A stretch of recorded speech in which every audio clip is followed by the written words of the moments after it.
చూడండి, ఇప్పుడు ఎవరి పేర్లు రాయబడ్డాయి అక్కడ? ఎంతమంది పేర్లు? ఒకే ఒక్కడి పేరు రాయబడింది. ఆ మిగిలిన వాళ్ళ అడ్రస్ కూడా మనకు తెలియదు. మిగిలిన వాళ్ళ అడ్రస్ కూడా మనకు తెలియదు. మరి ఈ సమూయేలు గురించే ఇంత ప్రాచుర్యం ఎందుకు వచ్చింది? సమూయేలు ఎక్కడ పెరిగాడు? దేవుని సన్నిధిలో. సుఖవంతమైన జీవితం కాదు, మన పక్క ఒత్తుతుందని ఎంత నెత్తను పెట్టు. ఇంకా నువ్వు పరుపు కొనలేదు, నువ్వు పరుపు కూడా మంచి పరుపు కొనలేదు. మంచి పరుపు, మంచి తిండి, మంచి బట్ట, అది కూడా బ్రాండ్ కావాలా? గాడిదల్లా తయారవుతున్నాయి. దేవుని మందిరంలో ఏముంటుందండి? సంవత్సరానికి ఒక నిలువుటంగి కుట్టి తీసుకెళ్తుంది అన్న. ఆ రోజుల్లో చైతన్య ఐటం కదా, సంవత్సరానికి ఒక అంగి తీసుకెళ్తుంది. సంవత్సరానికి ఒక్కసారే వెళ్తుంది చూడడానికి. దేవుని మందిరంలో ఎదుగుతున్నాడు ఇతను. ఏలీ దగ్గర ఎదుగుతున్నాడు, మందిరంలో పని చేస్తున్నాడు. అక్కడ పరిచర్య చేస్తూ, అక్కడ పెట్టిన భోజనం తింటూ, ప్రభు సన్నిధిలో ప్రార్థించడం నేర్చుకుంటూ వచ్చాడు. దేవుణ్ణి వేడుకోవటం నేర్చుకుంటూ వచ్చాడు. దేవుని స్వరం వినటం నేర్చుకుంటూ వచ్చాడు. ఒకరోజు వచ్చింది, ఒకరోజు సమూయేలు ప్రవర్తన చూసి, సమూయేలు నడవడికను చూసి, ఆ మందిరంలో తన యాజకుడైనటువంటి దైవజనుడైనటువంటి ఏలీకి తను చేస్తున్న పరిచర్యలను చూసి, జరగబోయే సంగతులను దేవుడు సమూయేలుకు తెలియజేయాలని ఉద్దేశించి దేవుడు సమూయేలు అని పిలుస్తున్నాడు. లెగిసెళ్ళి ఏలీతో అంటున్నాడు, అయ్యా నన్ను ఎందుకు పిలిచావంటే, నేను నిన్ను పిలవలేదు, నువ్వు వెళ్ళి పడుకో అన్నాడు ఏలీ. మరలా వెళ్ళి పడుకున్నాడు. మరలా సమూయేలు అని పిలిపిబడింది. మరలా ఏలీ దగ్గరికి వెళ్ళాడు. నన్ను ఎందుకు పిలిచేవయ్యా అంటున్నాడు. నేను నిన్ను పిలవలేదు, నీ వెళ్ళి పడుకో. మరలా సమూయేలు అని పిలుపు వచ్చింది. ఇప్పుడు మరలా ఏలీ దగ్గరికి వెళ్ళాడు. ఏలీ అర్థం చేసుకున్నాడు, ఈ పిల్లవానితో దేవుడు మాట్లాడుతున్నాడు. ఈ పిల్లవానితో దేవుడు మాట్లాడుతున్నాడు. గ్రహించాడు ఏలీ. ఈసారి వెళ్ళి, నీ దాసుడు ఆలకించుచున్నాడు, ఆజ్ఞ నిమ్ము అని చెప్పు. ఇప్పుడు మరలా వెళ్ళి పడుకున్నాడు. సమూయేలు అని పిలిస్తే, నీ దాసుడు ఆలకించుచున్నాడు, ఆజ్ఞ నిమ్ము అన్నాడు సమూయేలు. అప్పుడు దేవుడు మాట్లాడటం ప్రారంభించాడు. రేపేం జరగబోతుందో, ఏలీకి ఏం జరగబోతుందో, ఏలీ కుమారులకు ఏం జరగబోతుందో దేవుడు సమూయేలుతో మాట్లాడుతూ వచ్చాడు. ఇది అప్రస్తుతమైనా కూడా తర్వాత సమూయేలు ఏమయ్యాడంటే యాజకుడు అయ్యాడు. తర్వాత సమూయేలు ఏమయ్యాడంటే న్యాయాధిపతి అయ్యాడు. ఇశ్రాయేలు ప్రజలందరూ కూడా అందరినీ కూడా తను న్యాయాధిపతిగా పరిపాలన చేశాడు. గొప్ప పేరు ప్రఖ్యాతులు తెచ్చుకున్నాడు. ఇజ్రాయేలు దేశంలో సమూయేలుకు చాలా గొప్ప పేరు ప్రఖ్యాతులు వచ్చింది. తల్లి చిన్నప్పుడే తీసుకెళ్లి మందిరంలో విడిచిపెట్టింది. దేవుడు అడిగితే, సమూయేలు అనే మాటకు అర్థం ఏంటండి?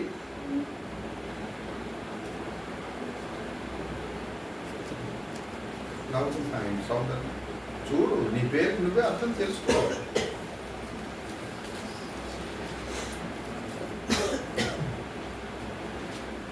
సౌలు అంటే చిన్నవాడు. దేవునికి విజ్ఞాపన చేస్తే, దేవునికి అడిగితే అనుగ్రహింపబడిన వాడు సమూయేలు. దేవునికి అన్న అడిగితే అనుగ్రహింపబడిన వాడు సమూయేలు. సో ఈ సమూయేలు చాలా గొప్పవాడయ్యాడు.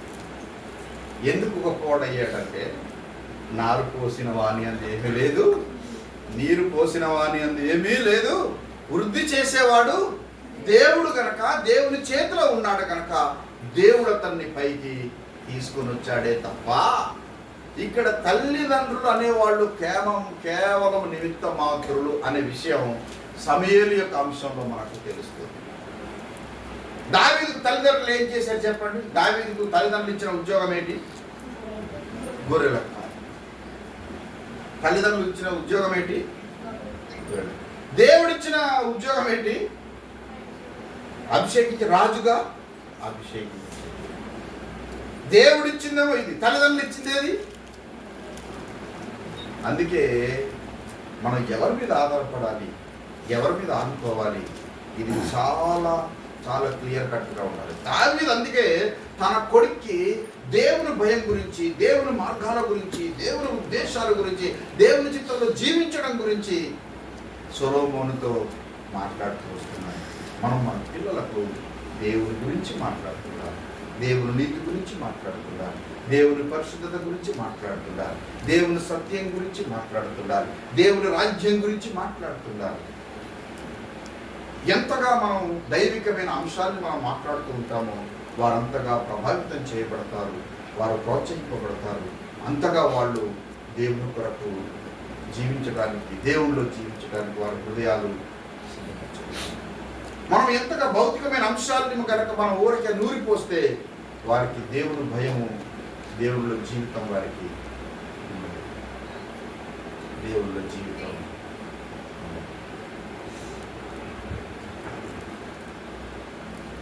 వెలికేరు. అందుకని నారు పోసిన వారిలో ఏమీ లేదు, నీరు పోసిన వారిలో ఏమీ లేదు, వృద్ధి చెయ్యి దేవునిలోనే ఉంది. అందు గురించి మనం ఎవరి చేతిలోకి వెళ్ళాలంటే దేవుని చేతిలోకి వెళ్ళాలి. ఒక అంశం, ఒక వచనం చూపించాలనుకుంటున్నాను. ఇర్మియా గ్రంథం 27వ అధ్యాయం 5వ వచనం చదివితే, ఇర్మియా గ్రంథంలో దేవుడు ఒక వ్యక్తిని గురించి మాట్లాడుతున్నాడు.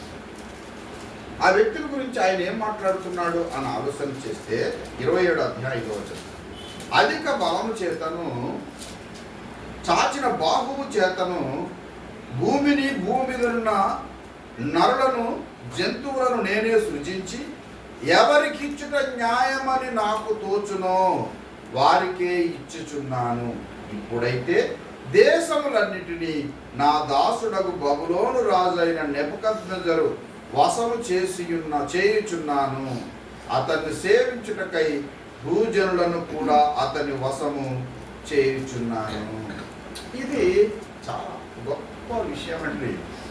ఈ భూమిని, భూమిలో ఉన్న సమస్తాన్ని సృజించినటువంటి దేవుడు ఎవరికి ఏది ఇచ్చుట న్యాయమని తోచునో, ఎవరికి తోయాలి ఆయనకి, ఎవరికి ఏది ఇచ్చుట న్యాయమని తోచునో అది నేను వారికి ఇస్తున్నాను. ఇప్పుడైతే ఈ రాజ్యములన్నింటినీ కూడా, ఈ దేశములన్నింటినీ కూడా నెబుకద్నెజరుకి ఇచ్చేస్తున్నాను, అందరూ అతని వశం అవుతారు అని చెప్పారు. ఆయన ఇష్టం. అందుకే నారు పోసిన వాణి అందు ఏమీ లేదు, నీరు పోసిన వాణి అందు లేదు. మరి దేవుడి రాజ్యాలని నెబుకద్నెజరుకి ఇస్తే నెబుకద్నెజరుకి ఏమైంది? కళ్ళు నెత్తికెక్కాయి. సార్ మనకు కూడా అంతే. కడుపు ఎండినప్పుడు దేవుడు, కడుపు నిండినప్పుడు మనం అది మర్చిపోతాం. అందుగురించే సామెత్ర గ్రంథకర్త అలాగ ప్రార్థన చేశాడు, నాకు పేదరికం వద్దు, నాకు ఐశ్వర్యం కూడా. పేదరికమైతే నేను దొంగతనం చేసి నీకు నేను అవమానకరంగా ఉంటానేమో అంటాడు. ఐశ్వర్యం ఇస్తే కడుపు నిండినవాడై యెహోవా ఎవరు అంటానేమో.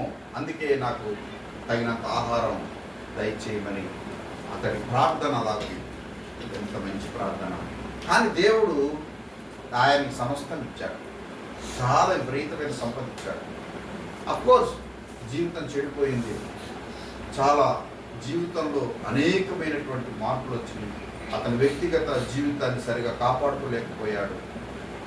అది చరిత్ర చెప్తున్నటువంటి సత్యం. సో ఈ సమయంలో నేను జ్ఞాపకం చేసేది ఏంటంటే, మనం దేవుడి చేతిలో ఉంటే మన జీవితం ఎంతో బాగుంది. మన బిడ్డల కోసం మనం చేయవలసింది వారిని ప్రభువుకి అప్పగించాలి, ప్రభు చేతిలో ప్రభువుకి అప్పగించాలి. మనం ఏం చెప్తాం చెప్పండి? మాస్టర్ అండి మా పిల్లోని నీకు అప్పచెప్తాడు అని చెప్పారు. మాస్టర్ బడి చెప్తారు, అలికి బ్రతుకు మార్చేవాడు దేవుడు, జీవితం మార్చేవాడు దేవుడు. మాస్టర్ ఇచ్చారు చెప్పండి, దేవుడు చేయాలంటే దేవునికి సమస్తం సాధ్యం. అందుకే మన బిడ్డల కోసం మనం చాలా భారం కలిగి ప్రార్థించాలి. మనం చాలా బాధ్యత తీసుకోవాలి. చాలా బాధ్యత తీసుకోవాలి. ఈ మధ్యకాలంలో చాలా ఇప్పుడు మిడిల్ ఈస్ట్ అంతా కూడా మధ్యాసియాలో యుద్ధాలు జరుగుతున్నాయి. ఇరాన్ మీదకి ఇజ్రాయెల్ అమెరికా దాడి చేస్తుంది. అది బైబిల్ చరిత్ర. ఇప్పుడు దేవుడు ముందుగానే బయటపరిచాడు, ముందుగానే చెప్పాడు. ఇస్మాయిల్ పుట్టినప్పుడు వీడు స్వభావం ఎలా ఉంటుందంటే ఊరందరికి వ్యతిరేకంగా ఉంటుంది అన్నాడు. ఊరంతా ఒకటైతే ఉరుపుకోటాడు ఒకటి అన్నట్టు అడవిగాడిద వంటి స్వభావం కలిగి అందరికి వ్యతిరేకంగా ఉంటాడని చెప్పాడు. అందు గురించి ఈరోజు మత ప్రాబల్యం కోసం ఒక్క మతం పేరిట జరిగినన్ని అరాచకాలు దేని విషయంలో జరగలేదండి ఈ లోకంలో. ఈ భూమి పుట్టింది మొదలు పని రేసిజం అంటే నా జాతే గొప్ప అన్న దాని మీద జరిగిన పోరాటాలు ఎన్నో. ఒక హిట్లరు 60 లక్షల మంది యూదుల్ని హతమార్చేశాడంటే ఒక జర్మన్ నియంత. ఎంత దారుణమైన విషయం. కొందరు అంటుంటారు, అయ్యా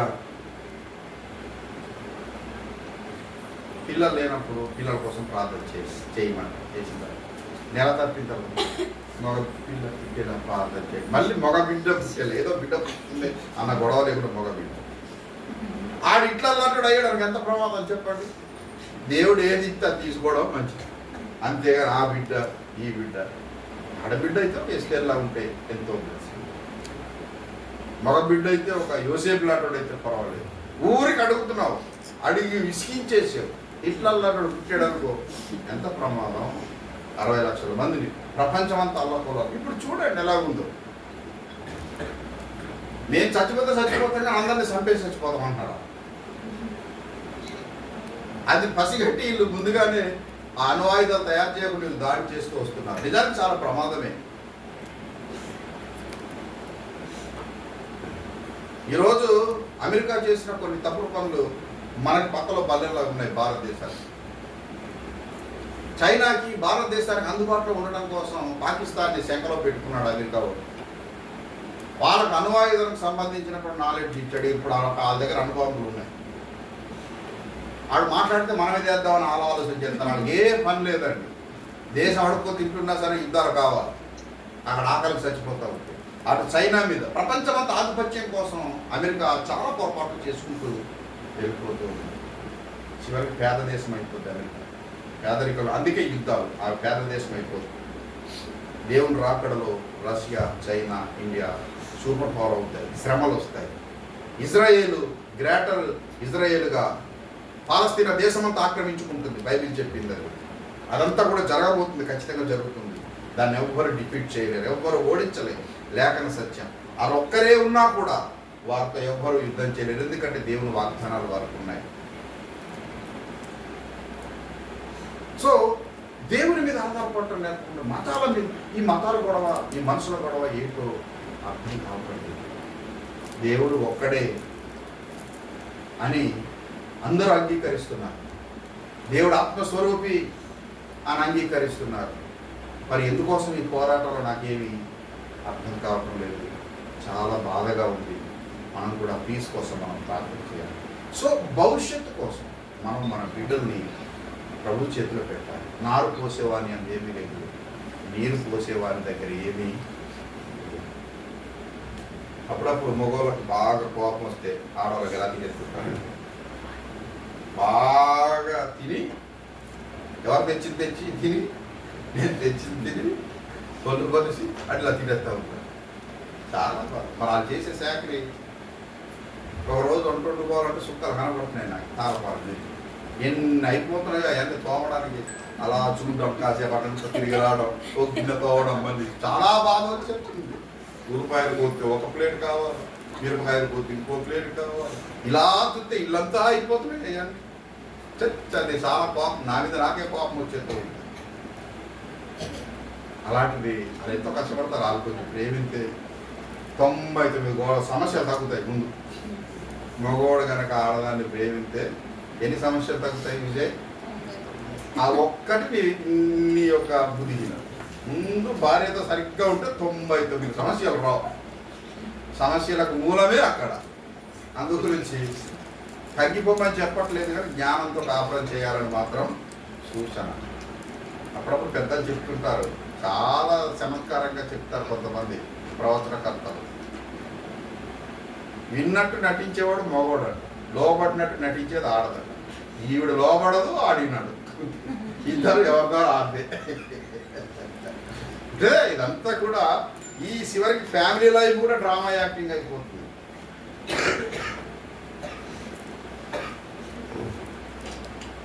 సో నారు పోసేవాని అనేది లేదు, నీరు పోసేవాని అని కూడా ఏమీ వృద్ధి చేసేవాడు. కనుక మనం ఎవరిని నమ్ముకోవాలి చెప్పండి? అందుకే రాజులను నమ్ముకున్నట కంటే యెహోవాను నమ్ముకున్నట.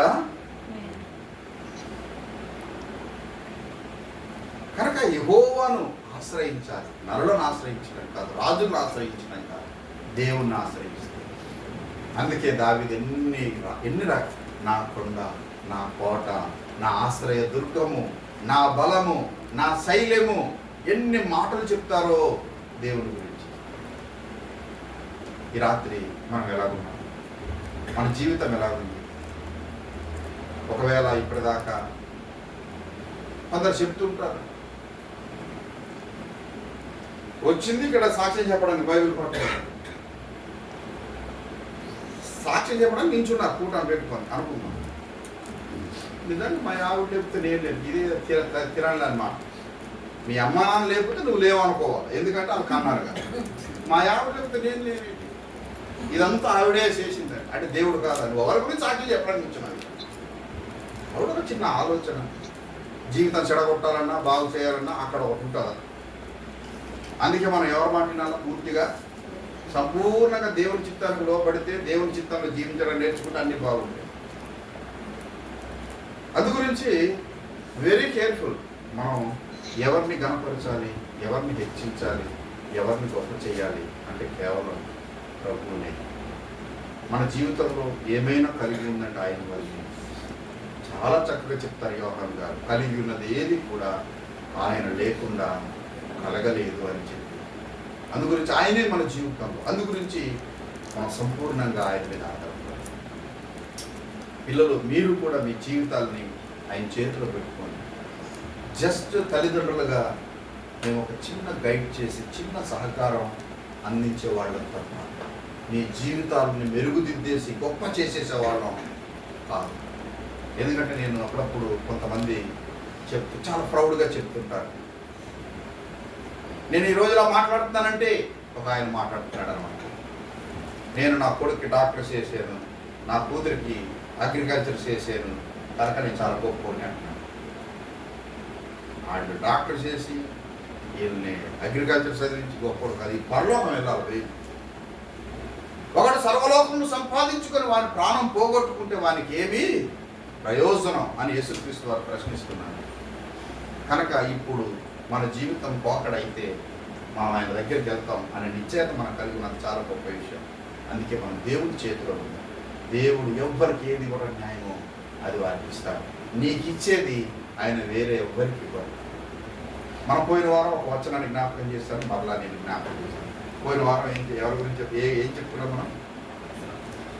అమ్మా, విశ్వాసం గురించి చెప్పుకున్నాం, రాజు గురించి చెప్పుకున్నాం. ఆ రాజు ఎవరి మీద ఆధారపడలేదు, దేవుడి మీద చివరి దశలో.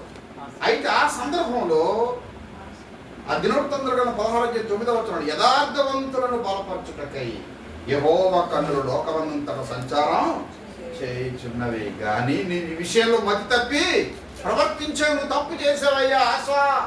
ఈ మాట చెప్పినందుకు అతన్ని జైలు వేయించాడు ప్రవర్తన. ఏమండి, కొన్నిసార్లు హెచ్చరికలు గద్దింపుడు నొప్పిగా ఉంటాయి, కానీ అది మనకు చాలా అవసరం. యథార్థవంతుల్ని బలపరచడానికి ఆయన కన్నులు లోకమంతట సంచారం. దేవుడు దేనిని బట్టి సంతోషిస్తాడు? దేనిని బట్టి సంతోషిస్తాడు? గుర్రముల బలమునందు కాదు, వాక్యం ఏం చెప్తుందంటే నరుల కాలుసత్వమును బట్టి కాదు, యెహోవా కృప కోసం కనిపెట్టే వారిని బట్టి ఆయన ఆనందించే దేవుడు అని రాయబడింది. ఒకరోజు బేతని అనే గ్రామానికి యేసుక్రీస్తు వారు వెళ్ళారు. బేతనియ గ్రామములో మార్త మరియలు ఉన్నారు. ఆ ఇంటికి యేసుక్రీస్తు వారు విజిట్ చేసినప్పుడు ఎందుకు అక్కడికి వెళ్ళారు? వారికి పరలోకాన్ని గురించి, దేవుని రాజ్యం గురించి చెప్పడానికి అక్కడికి వెళ్ళారు. వెంటనే మరియా యేసు పాదాల దగ్గర కూర్చొని ఆయన బోధ వింటుంది. మార్త మాత్రం ఏం చేస్తుంది చెప్పండి? విస్తారమైన పనులు పెట్టేసుకుంది. నేను ఇలా అనుకుంటున్నా, బైబిల్ అలా లేదు. బహుశా వంటలు, ఒకవేళ స్వీట్లు, లేకపోతే హాట్లు, లేకపోతే ఆ రోజే హౌస్ క్లీనింగ్. ఒక ఆయన వచ్చారండి దగ్గరికి. వచ్చిన వారు ఎవరు అంటే జీవాధిపతి, మెస్సయ్య, రక్షకుడు. ఆయన బోధ కోసం వేల కొద్ది ప్రజలు వెంబడిస్తున్నారు. అలాంటి వారిని ఇంటికి వస్తే నీవు చేయవలసిన పని ఏంటంటే ఆయన పాదాల దగ్గర కూర్చొని ఆయన ఏం చెప్తారో వినాలి. ఆ ఇద్దరు వ్యక్తుల్లోనే ఒకరు విన్నారు, ముగ్గురు వ్యక్తులు ఆ ఇంట్లో. ఇంకొకడు ఏమైపోయాడు కూడా రాయలేదు అక్కడ, ఇద్దరు గురించే రాశాడు. ఆ మనోడు అవుట్డోర్ బయట తిరుగుతున్నాడు బహుశా లాజర్. మరియ పనిలో ఉంది మార్త. మరియ మాత్రం దేవుని పాదాల దగ్గర ఆయన బోధ వింటుంది. అదే మనకు చాలా శ్రేష్టమైనది. ఆయన దగ్గర ఉంటే ఆశీర్వాదం ఉంటుంది, దీవెన ఉంటుంది. అందుకోసం ఆయన లేకుండా మన జీవితాల్లో ఏమీ లేదు. అందుకోసం మనం సంపూర్ణంగా ఆయన మీద ఆధారపడదాం, ఆయన మీద ఆడుకుందాం. నిరుత్సాహాలు, నీరసాలు, సోలిపోవడాలు కాకుండా సంపూర్ణంగా దేవుని మీద ఆధారపడితే ఆయన మనకు బలమిచ్చేవాడు, మనకు శక్తినిచ్చేవాడు. కీర్తనకారుడైన దావీదు ఒక సందర్భంలో చెప్తాడు, నా దేవుని సహాయం వలన నేను ప్రాకారం దాటుతాను. పెద్ద వాడు అడ్డొచ్చింది నీ ప్రయాణానికి అనుకుందాం, కానీ ఎవరి వలన దాటగలను నీ ప్రాకారం? నా దేవుని సహాయం వలన అంటారు. అపోస్తలుడైన పౌలు గారు చెప్తారు, నన్ను బలపరచు వాణి అందే నేను సమస్తమును కూడా చేయగలుగుతాము అంటారు. నన్ను ఎవరైతే బలపరుస్తారో కనుక మీరు ఒక ఎగ్జామ్స్ వాళ్ళకి మీ లైఫ్ ఏది జరగాలన్నా కూడా దేవుని అనుమతితోనే. దేవుడు మీకు విజయం ఇస్తే విజయాన్ని పొందుకుంటారు. అందుకు సంపూర్ణంగా దేవుని మీద ఆధారపడండి, దేవుని మీద ఆనుకోండి. తల్లిదండ్రులు కూడా మీ బిడ్డల్ని ప్రభువుకు అప్పగించండి, ప్రభువులోనే పెంచండి. దేవుడు వారిని గొప్పగా జీవిస్తాడు, వర్తింప చేస్తాడు. దేవుని రాజ్యం కోసం మనం మన కుటుంబాన్ని కట్టుకోవలసిన వారంగా ఉన్నాం. ఆయన రాకడ కోసం ఆశతో ఎదురు చూడవలసిన వారంగా ఉన్నాం. దేవుడి మాటలు మనందరికీ ఆశీర్వదించును గాక. ఆమేన్. తల వంచండి, ప్రార్థన చేద్దాం.